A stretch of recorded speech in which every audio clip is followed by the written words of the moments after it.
Hello friends, once again Rohit Kushwaha from RSIS academy. आज का जो हमारा वीडियो है वो भारतीय स्वतंत्रता के विभिन्न क्रांतिकारी आंदोलनों के बारे में है, जो कि 1757 से लेकर भारत की आज़ादी तक, मतलब सन 1947 तक हुए। उन्हीं के बारे में हम इस वीडियो में जानेंगे। ये वीडियो हमारा कई पार्ट में बनेगा, इसलिए आप लोग पार्ट वाइज इसका ध्यान रखेंगे। तो भारत की स्वतंत्रता के लिए अंग्रेजों के विरुद्ध आंदोलन दो प्रकार के थे, एक अहिंसक आंदोलन, दूसरा सशस्त्र क्रांतिकारी आंदोलन। भारत की आज़ादी के लिए 1757 से लेकर 1947 के बीच जितने भी प्रयत्न हुए उनमें स्वतंत्रता का सपना संजोए क्रांतिकारी और शहीदों की उपस्थिति सबसे अधिक प्रेरणादायी थी। वस्तुतः भारतीय क्रांतिकारी आंदोलन भारतीय इतिहास का स्वर्ण युग था। भारत की धरती के प्रति जितनी भक्ति और मातृभावना उस युग में थी उतनी कभी नहीं रही। मातृभूमि की सेवा और उसके लिए मर मिटने की जो भावना उस समय थी, आज उसका नितांत अभाव हो गया है। क्रांतिकारी आंदोलन का समय समांतर लोगों ने सन 1857 से 1942 तक माना है। श्री कृष्ण सरल का मत है कि इसका समय 1757 अर्थात प्लासी के युद्ध से लेकर सन 1961 अर्थात गोवा मुक्ति मोर्चा तक होना चाहिए। सन 1961 में गोवा मुक्ति के साथ ही भारतवर्ष पूर्ण रूप से स्वाधीन हो सका था। जिस प्रकार एक विशाल नदी अपने उद्गम स्थल से निकलकर अपने गंतव्य अर्थात सागर मिलन तक अबाध रूप से बहती है और बीच बीच में उसमें अन्य छोटी छोटी धाराएं भी मिलती रहती हैं, उसी प्रकार हमारी मुक्ति गंगा का प्रवाह भी सन 1757 से लेकर सन 1961 तक अजस्र रहा और उसमें मुक्ति यत्न की अन्य धाराएं भी मिलती रही। भारतीय स्वतंत्रता के सशस्त्र संग्राम की विशेषता यह रही कि क्रांतिकारियों के मुक्ति प्रयास कभी भी शिथिल नहीं हुए। भारत की स्वतंत्रता के बाद आधुनिक नेताओं ने भारत के सशस्त्र क्रांतिकारी आंदोलन को प्राय दबाते हुए उसे इतिहास में कम महत्व दिया गया है और कई स्थानों में उसे विकृत भी किया गया है। स्वराज उपरांत यह सिद्ध करने की चेष्टा की गई थी कि हमें स्वतंत्रता केवल कांग्रेस के अहिंसात्मक आंदोलन के माध्यम से मिली है और इस नए विकृत इतिहास में स्वाधीनता के लिए प्राण उत्सर्ग करने वाले, सर्वस्व समर्पित करने वाले असंख्य क्रांतिकारियों की अमर हुतात्माओं को पूर्ण रूप से उपेक्षा की गई है। सशस्त्र विद्रोह की एक अखंड परंपरा रही है। भारत में अंग्रेजी राज्य की स्थापना के साथ ही सशस्त्र विद्रोह का आरंभ हो गया था। बंगाल में सैनिक विद्रोह, चुआड़ विद्रोह, सन्यासी विद्रोह, संथाल विद्रोह, अनेक सशस्त्र विद्रोहों की परिणति 57 के विद्रोह के रूप में हुई थी। प्रथम स्वतंत्रता संघर्ष के असफल हो जाने पर भी विद्रोह आग में ठंडी नहीं हुई थी। शीघ्र ही 10-15 वर्षों के बाद पंजाब में कुड़का विद्रोह और महाराष्ट्र में वासुदेव बलवंत फड़के के छापामार युद्ध शुरू हुए। संयुक्त प्रांतों में पंडित गेंदालाल दीक्षित ने शिवाजी समिति और मातृ देवी नामक संस्थाओं की स्थापना की। बंगाल की क्रांति की अग्नि सतत रूप से चलती रही।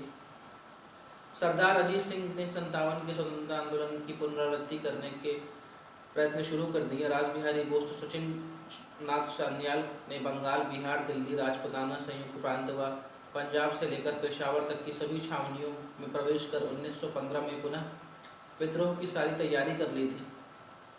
दुर्दैव यह है कि यह प्रयत्न भी असफल रहा। इसके भी नए नए क्रांतिकारी उभरते रहे। राजा महेंद्र प्रताप और उनके साथियों ने तो अफगान प्रदेश में अस्थायी व समानांतर सरकार भी स्थापित कर ली थी। सैन्य संगठन कर ब्रिटिश भारत से युद्ध भी किया। रासबिहारी बोस ने जापान में आज़ाद हिंद फौज के लिए अनुकूल भूमिका बनाई।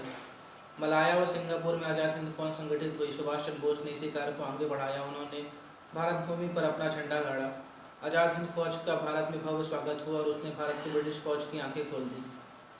भारतीयों का नाविक विद्रोह तो ब्रिटिश शासन पर अंतिम प्रहार था। अंग्रेज मुट्ठी भर गोरे सैनिकों के बल पर नहीं बल्कि भारतीयों की फौज के बल पर शासन कर रहे थे।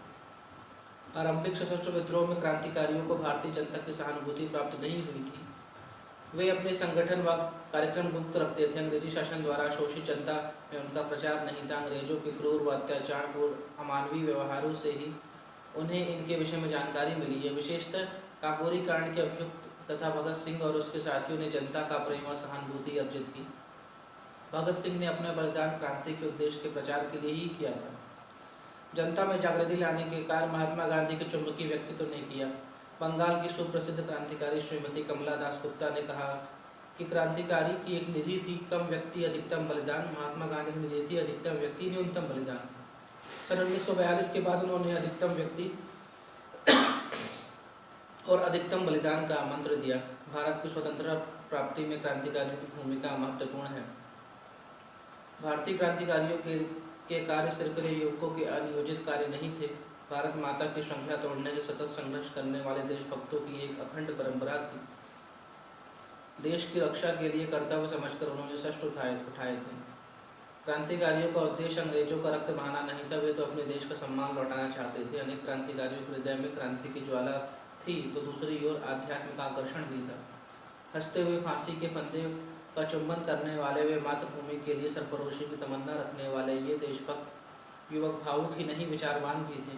शोषण रहित समाजवादी प्रजातंत्र चाहते थे। उन्होंने देश के संविधान की रचना भी की थी। संभवतः देश की स्वतंत्रता यदि सशस्त्र क्रांति के द्वारा मिली होती तो भारत का विभाजन नहीं हुआ होता, क्योंकि सत्ता उन हाथों में ना आई होती जिनके कारण देश में अनेक भीषण समस्याएं उत्पन्न हुई हैं।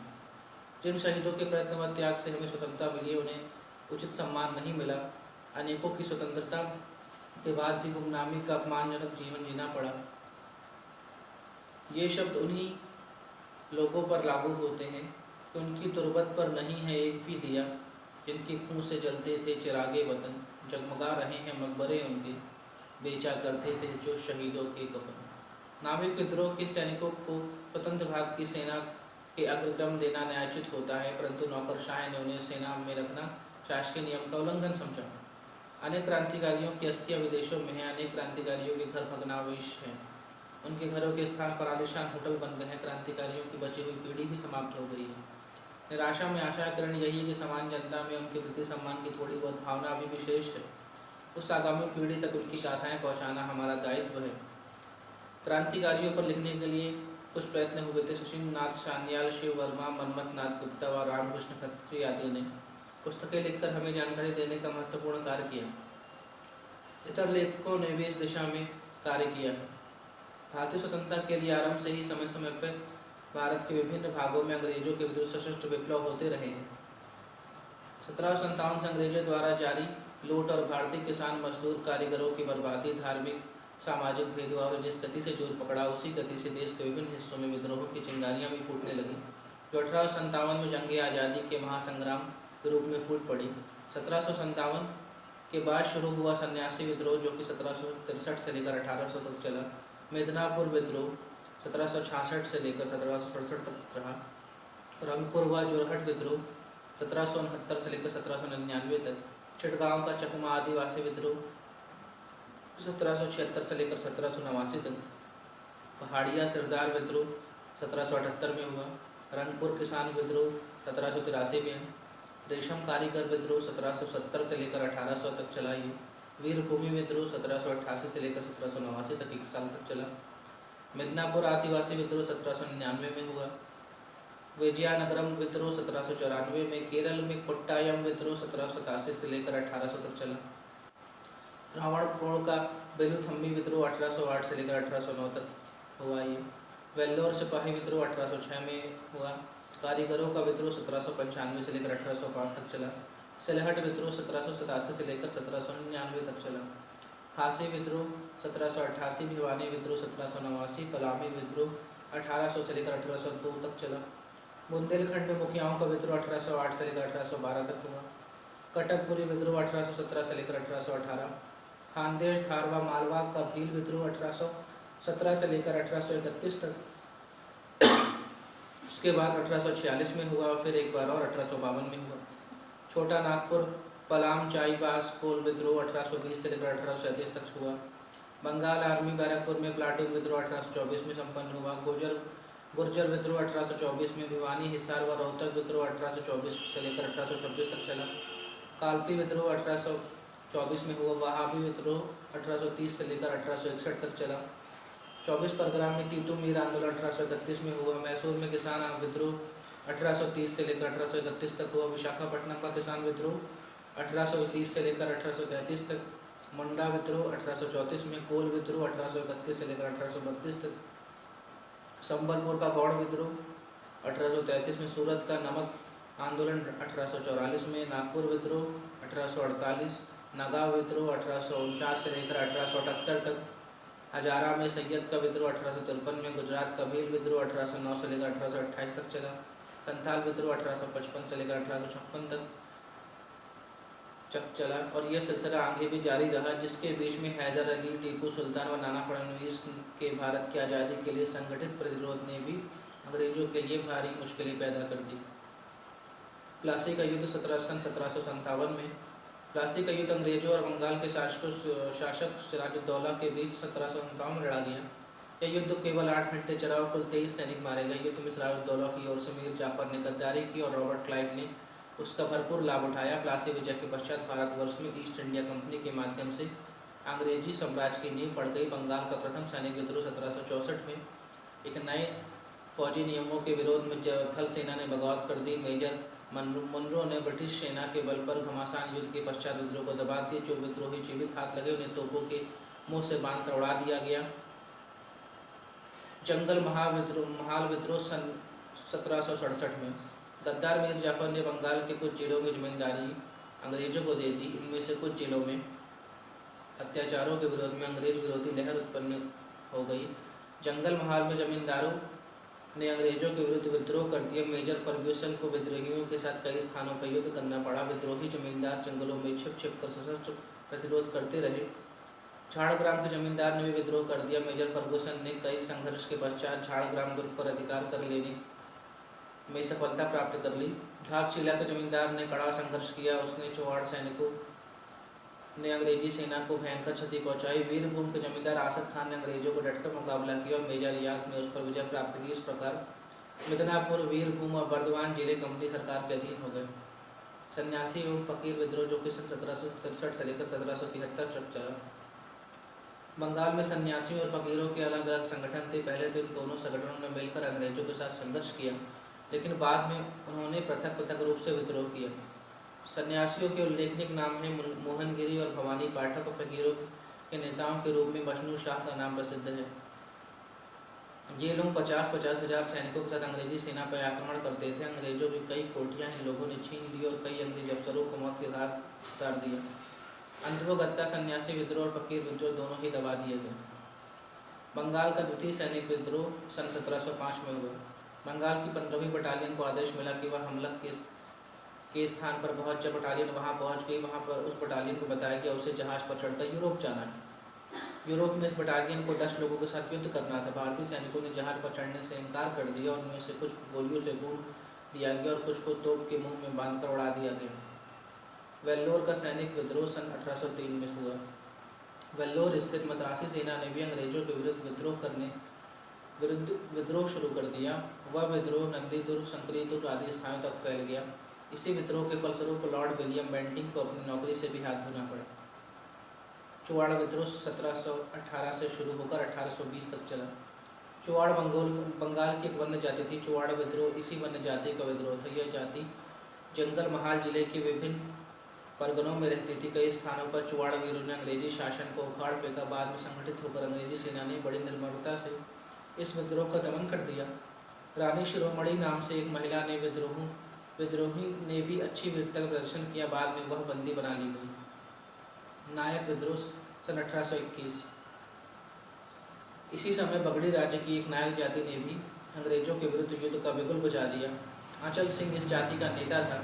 गनगरी नामक स्थान पर अचल सिंह और अंग्रेज अफसर ओकली की सेना में घमासान युद्ध हुआ।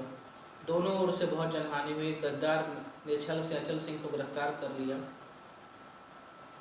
बैरकपुर का प्रथम सैनिक विद्रोह 1824 में। यह नायक विद्रोह और बहावी विद्रोह के बीच की कड़ी है। बंगाल रेजिमेंट को आदेश मिला कि वो बैलों की पीठ पर बैठकर हुगली नदी पार करे। रेजिमेंट ने यह आदेश मानने से मना कर दिया और सारे सैनिकों को निहत्था करके भून दिया गया। वहाबी विद्रोह सन 1824 से लेकर 1831 तक चला। वहाबी आंदोलन धार्मिक परिवेश में अंग्रेजी सत्ता के विरुद्ध एक विद्रोहात्मक प्रयास था। वहाबियों का विश्वास था कि यदि हमने अंग्रेजी शासन को नहीं उखाड़ा तो वह हमको उखाड़ देंगे। इस आंदोलन के नेता सैयद अहमद ने इसका समुचित प्रसार किया। इसके नेता का नाम है तीतू मियाँ। कई लड़ाइयों में अंग्रेजी सेनाओं की पराजय हुई। आखिरी आंदोलन को दबा दिया गया। गुजरात का महिकांत विद्रोह 1836 में हुआ। वैसे तो पूरे गुजरात में अंग्रेजों के प्रति विद्रोह की हवा चल रही थी, पर महिकांत के यह विद्रोह भड़ककर तीव्र हो गया। इस विद्रोह को दृढ़ता के साथ दमन कर दिया गया। धर्मराव विद्रोह सन 1841 में हुआ। इस विद्रोह का सूत्रपात सतारा के महाराज छत्रपति प्रताप सिंह को राज्योचित करने के साथ हुआ। इस विद्रोह का संगठन धर्मराव पवार ने किया।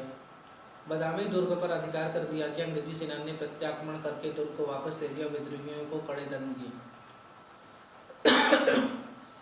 कोल्हापुर विद्रोह सन 1844। अंग्रेजों ने दाची कृष्ण पंडित नाम से एक नए कर्मचारी की राज में नियुक्ति करके उसके द्वारा दोनों राजकुमारों को कैद करने का षड्यंत्र रचा। प्रजा सजग हो गई, अंग्रेज अफसरों को ही कैद किया जाने लगा। कई किले अंग्रेजों से छीन लिए गए और अंग्रेजी खजाने लूट लिए गए। अंग्रेज रक्षक मार डाले गए, कर्नल ओवान्स को कैद कर लिया गया। बड़ी मुश्किल से संगठित होकर अंग्रेजों ने विद्रोह का दमन किया। तो ये हुए आप हमारे पहले पार्ट के में कुछ विद्रोहों के बारे में जानकारी। जो हमारा अगला पार्ट रहेगा वो संताल विद्रोह से चालू होगा और उसके बाद जो और विद्रोह रहेंगे उनके बारे में पढ़ेंगे। ध्यान रखिए आप सभी की ये जो हमारा वीडियो है ये कई पार्ट में बनेगा। तो ये हमारे पहला पार्ट था, अगला पार्ट जल्दी मिलेगा और अगले पार्ट की शुरुआत जो होगी वो संथाल विद्रोह से होगी और वो विद्रोह जो बंगाल में हुआ और सन 1854 से लेकर 1855 तक चला। ये संथाल जाति द्वारा किया गया विद्रोह था जो बंगाल और बिहार में फैली हुई थी। ठीक है, थैंक यू।